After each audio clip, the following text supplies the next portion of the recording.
Mazatlan is a beautiful city on Mexico's Pacific coast. Known for its sandy beaches, historic architecture, and vibrant culture, it is also the host of one of the largest and oldest carnivals in the world, the Mazatlan Sinaloa Carnaval, which dates back to 1898. The 2024 Mazatlan Sinaloa Carnaval will take place from February 8th to February 13th, and will feature parades, concerts, fireworks, dances, and more. If you plan to visit Mazatlan during the Carnival, you might want to know some do's and don'ts and common mistakes to avoid during your trip. To avoid these mistakes, you need to understand Mazatlan and its history. Background of Mazatlan. Mazatlan is a city in the Mexican state of Sinaloa, serving as the municipal seat for the surrounding area known as the Mazatlan Municipality. It is on the Pacific coast and sits across from the southernmost tip of the Baja California Peninsula. Mazatlan comes from the Nahuatl word for place of deer. The city has a history dating back to 1531 when it was colonized by the conquistadors, attracting many indigenous residents. In the mid-19th century, many German immigrants arrived, shaping Mazatlan into a thriving commercial seaport. It became the capital of Sinaloa from 1859 to 1873. Influenced by the German settlers, Mazatlan's music scene, particularly the genre banda, incorporated elements of Bavarian folk music. The Pacifico Brewery, established on March 14, 1900, is a testament to the enduring impact of these settlers. The city boasts a vibrant culture and art community, featuring the Angela Peralta Theater, galleries, and artists' studios, including the Museo del Arte, showcasing works by Mexican and international artists.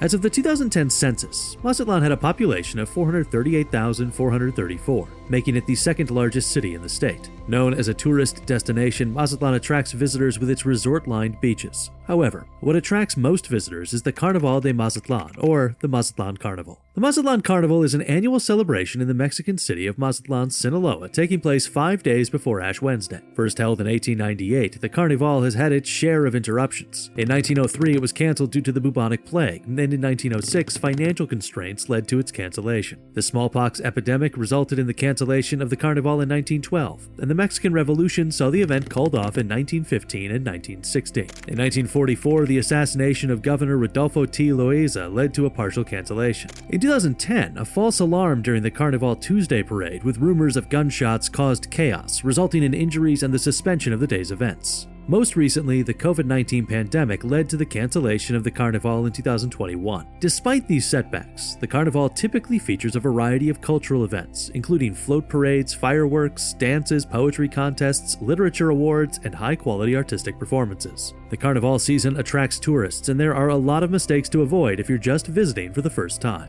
Do's and don'ts. Here are some do's to help you enjoy the Mazatlan Sinaloa Carnival 2024. First up, book your accommodation and transportation in advance. The Mazatlan Sinaloa Carnival is a very popular event and attracts millions of visitors every year. This means that the hotels, hostels, and Airbnb options in Mazatlan will fill up quickly and the prices will also rise. To avoid disappointment and save money, book your accommodation as early as possible, preferably at least 6 months in advance. You should also book your flights, buses, or trains to Mazatlan in advance, as they will also be in high demand and more expensive during the Carnival season. Next, you need to be serious about transportation. While renting a car can make things more convenient, it's not a must in Mazatlan. Transportation options like taxis, Uber, and public transport are abundant and budget-friendly. Just be sure to ask about prices. The local buses are easy, safe, air-conditioned, and super cheap. Don't hesitate to give them a shot. The fare is just 11 pesos, roughly 50 cents to go anywhere you want. The primary bus runs along the coastal road, labeled Sabalo Centro on the front, stretching from the Marina District in the north down the seafront into Old Town. There's another local option called Arriegas, red pickup trucks you'll see around town with people riding in the back. While not commonly used by most non-Spanish speakers, they are worth considering if you can communicate in Spanish. They're plentiful, slightly cheaper than the bus, especially for a group, and you can flag them down anywhere. For many non-Spanish speakers, Uber becomes the next best option after the local bus. Short rides cost around $2 to $4, and longer 15-minute rides between the Golden Zone and downtown are only about $5 or $6. Regular taxis, colored either red or green, are next in line. They don't have meters but operate on a rough fixed-rate system. Make sure to confirm the price before getting in and expect to pay about 10 to 20% more than Uber. Then there are Pulmonias, the most expensive option in Mazatlan, but undoubtedly the coolest. It's crucial to always ask about the fare before hopping on. But don't just enter the vehicle. You're not in New York. They will charge you way more than the standard rate if you get it on without asking. Pulmonias are a Mazatlan attraction in themselves, so you've got to try at least one. For the Carnival, ensure that you dress appropriately and comfortably. The Mazatlan Sinaloa Carnival is a colorful and festive occasion, and you can dress up in costumes, masks, and accessories to join the fun. However, you should also dress appropriately and comfortably considering the weather, the crowds, and the activities. You should wear light and breathable clothing, as the temperature in Mazatlan can be hot and humid during the Carnival. You should also wear comfortable shoes, as you will walk a lot and stand for long hours. It goes without saying that you shouldn't wear high heels unless it counts as comfortable footwear for you. You should also bring a hat, sunglasses, sunscreen, and a water bottle to protect yourself from the sun and stay hydrated. Another important point is to steer clear of those breakfasts or talks offering timeshares. Many regret getting involved later, so it's wise not to accept any invitations for free breakfasts, car rentals, rides, or similar offers. It usually involves some sort of tricky business, and you don't want to be caught up in that. If you're into souvenirs, here's a tip: avoid buying them on the boardwalk. While it's not a bad choice, you can find better deals at the Pino Suarez Market. It's a great place to snag souvenirs at more reasonable prices. Oh,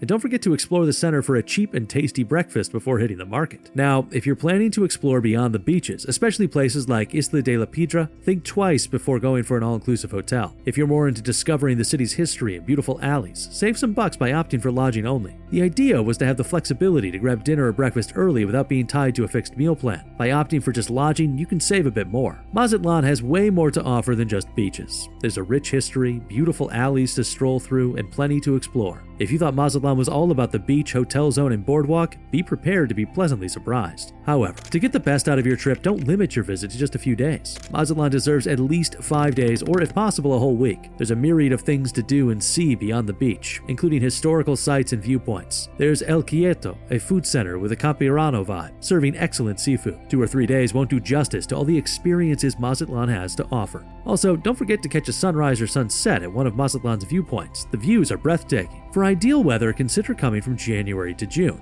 And if you're up for a lively time, the Carnival in Mazatlan is a must-attend event with colorful floats and a vibrant atmosphere. The city's lively spirit, diverse music scene, and welcoming atmosphere make Mazatlan stand out. Mazatlan's unique vibe will surely lift your spirits even if you're not a beach person. Planning to visit between July and September? Keep an eye on the weather. It's the rainy season and flooding can be an issue, especially in the Golden Zone. The Golden Zone, which is further south, is the primary lodging spot for tourists in Mazatlan, the Zona Dorada. This area offers a variety of hotels and condo options available on platforms like Verbo, many of them situated along beautiful beaches. Zona Dorada provides various beach activities, including parasailing trips to nearby islands, jet skiing, beachside dining, and simple relaxation. The beaches here are expansive, flat, and calm, making them ideal for families and kids. The various beach names essentially merge into one long stretch, typically the most populated among all the beaches in Mazatlan. It's a fantastic place to stroll and explore. If you're a beach lover, you'll appreciate the wide and flat shores. They're relatively quiet in the morning, but as the day progresses, more people come to chill on the beach. This region of Mexico seems to boast some of the best laid-back beaches. A quick tip though, be ready for multiple mariachi bands wandering around the beach playing for tips. Now, when it comes to things to do beyond the beaches in the Golden Zone, there's a main north-south road just off the beach. This area is a tourist hub,